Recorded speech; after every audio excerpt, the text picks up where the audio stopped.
Love, live, life. Life can be glorious and hideous. Stick your feet to the ground, but don't think you are counted out. Don't let the wind pull you and tear you apart. Let yourself live freely and love, and you'll be happy. No limits. Just keep on.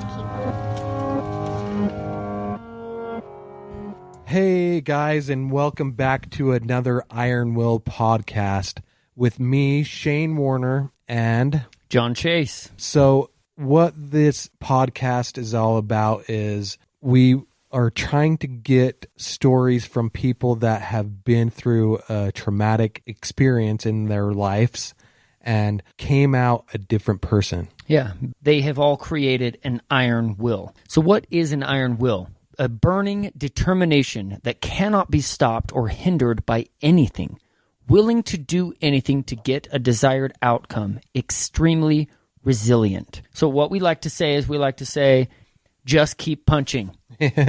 Yeah. So sit back and relax, and we're going to start the show. And on this episode, we have Mandy Burks again.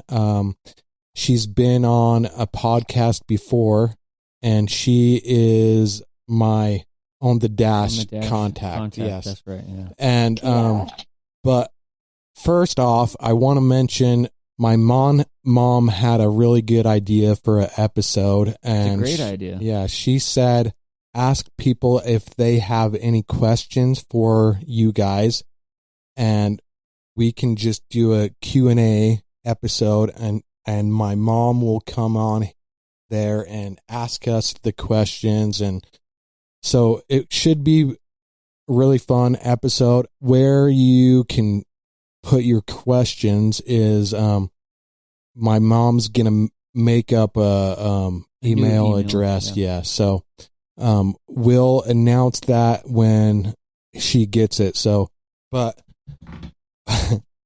we want to just welcome Mandy Burks onto the podcast with us and say how much we appreciate their help as On the Dash, and their that was a huge donation of the shirts. So yeah, they turned out so well. I know that they did. I know a lot of people, Shane, John, and I have the unique understanding of the timeline and how quickly things had to be done. Oh yeah. And it just it made me really appreciate how these big companies are able to do it in such a either quick way or such volume. Yeah.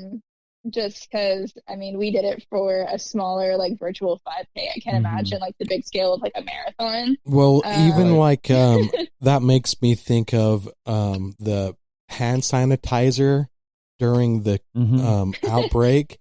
And, you never think about that, that something like that will happen. And so you just never know. But then you had people capitalizing on it. Yeah. Stocking up too much. Yeah. Well, that's kind of unfair. Yeah. You can't, It's funny when COVID happened. I remember, not that I didn't take it seriously, but I kind of stay within my bubble of people, and so I wasn't super well versed in what was really going on. Yeah, and so, but I'm one of those people where people probably think that I'm a doomsday prepper. Because I'm just always fully stocked.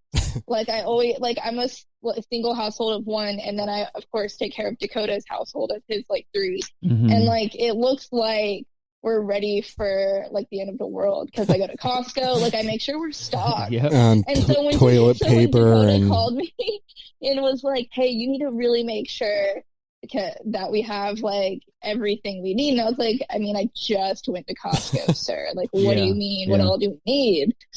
Yeah, we should. Yeah. But I think it's good. I think everybody should have some type of preparedness, some stuff ready, even if nothing happens. And there never is this end of the world stuff, but still, you're comforted and you're not in fear, living in fear, if you're prepared, right? Yeah. You're just like, Well, then and it was- you don't have much to worry.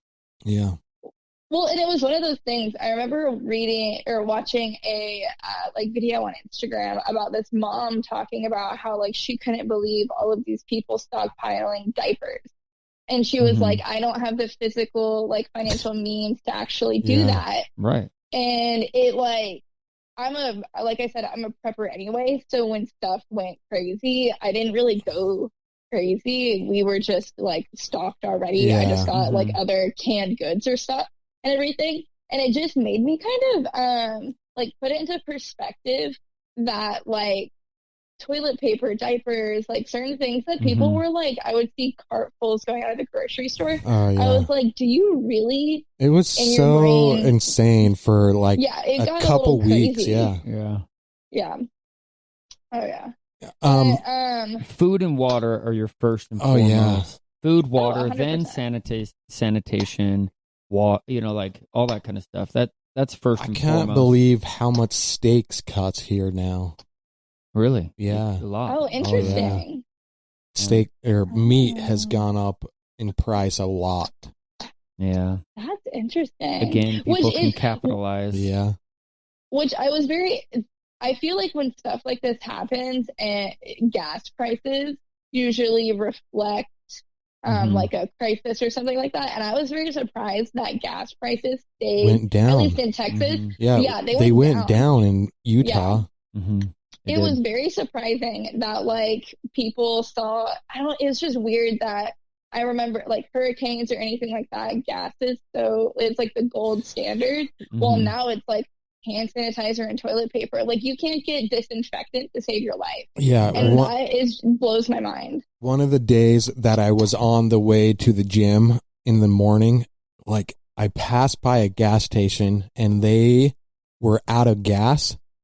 But so everyone was freaking out and for no good reason, because that was the only gas station that had run out of gas. So Yeah. but Drive to a different Yeah. gas station. just people were freaking out. Yeah. Well, I remember I was in North Carolina. This was probably about 3 years ago when there was some hurricane that was hitting that coast. And I remember my parents and I were trying to figure out how we were going to drive back to Texas. And my mom was like, you have to get, like, just make sure the car is filled up. It took me an hour just to find a gas station Oh. with gas. Yeah. And like, Yeah. so like I said, I feel as if whenever there's like a big disaster, it's gas that people are always so concerned about, Mm. which I don't think you haven't, at least I haven't had that conversation with anybody during the pandemic. Yeah. Right. Well, one thing that makes me kind of think about is the insanity in it all. Mm-hmm. Yeah. Panic. Oh, 100%. And a lot of Well, that and is it's- pushed by the media. Like, Yeah. If you just talk to your neighbors and like the people around you, your local community, even your city, things like that, like it never has been as panic filled as if you're just watching media, Oh yeah. right? Yeah. You Well, would and the think thing it that- was World War III Yeah, you- going on Oh, in the yeah. streets, and Oh yeah. yeah. Well, and the thing that kind of, at least, not that I'm not a germaphobe, like I am very conscious of, washing your hands. But the thing that kind of sparked some like question and like concern for me was the people who acted like washing their hands was like a new concept. Right. Like, what were you doing Like before? every time they would go into a store, they would have like those hand sanitizers Mhm. and stuff like that, and people were squirting them on. And I've heard that hand sanitizer is actually not the way to go. Yeah, No, it's well, not. it kills all the bacteria, including the good Mhm. bacteria that's on your body. And you Right. need good bacteria because that's one of your defenses to foreign pathogens and other things trying to invade you. So you kind of, it's kind of counter to what you're really trying to do. Now, washing, Well, of course, wash and get and stay clean, hygiene, all Yeah. that kind of stuff. Just wash like a normal person. Which, like you said, is what you were already doing. So why Yeah. was Right. this a new concept Yeah. to people?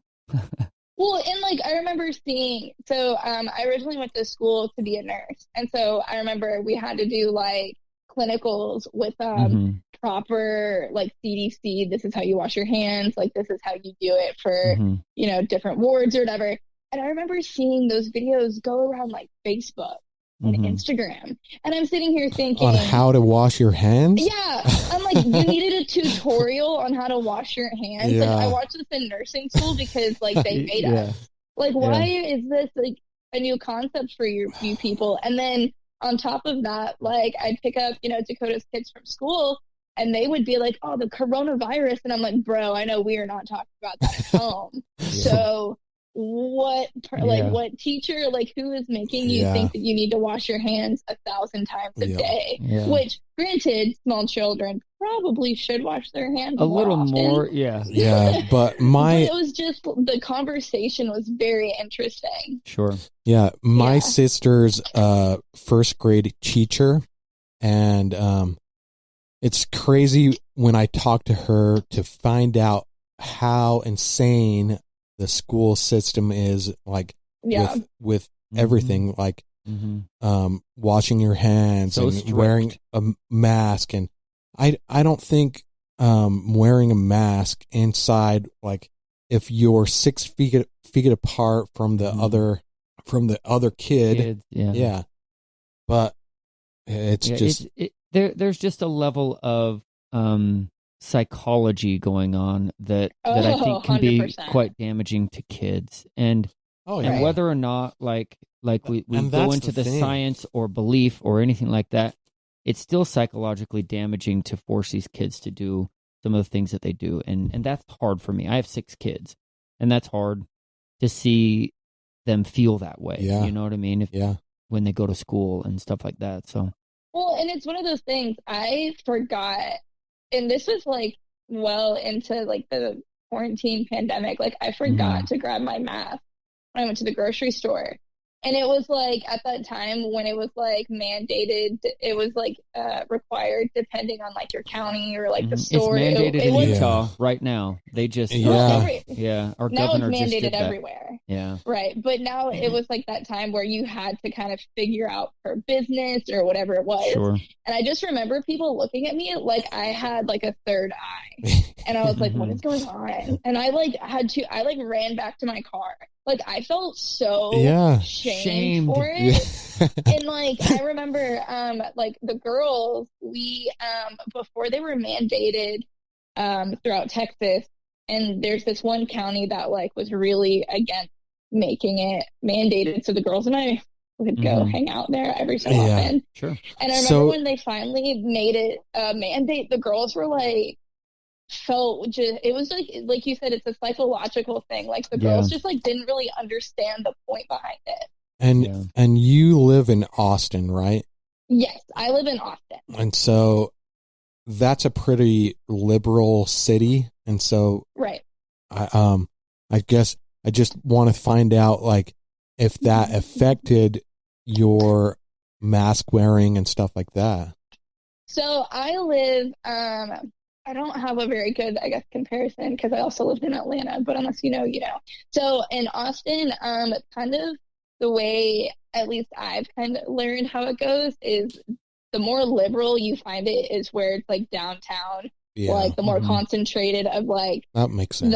The blue is very concentrated in the heart of Austin, and as you move out of it, it gets less and less. So where I live in technically it's called like Bee Cave area, like Travis County, and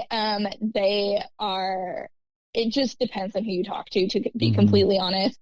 And then as you move farther out, like Dakota lives in the countryside of Austin, and so even more so less and less. And so for like I do work every so often in the heart of Texas downtown, and you can definitely tell people walk with a mask on. People are outside exercising. It's so insane, man. Yeah, exercising with masks. Yeah, like that's actually yesterday. So I am an exercise scientist, by the way, and that's unhealthy to exercise with a and mask I heard a podcast literally this morning talking about the health benefits and risks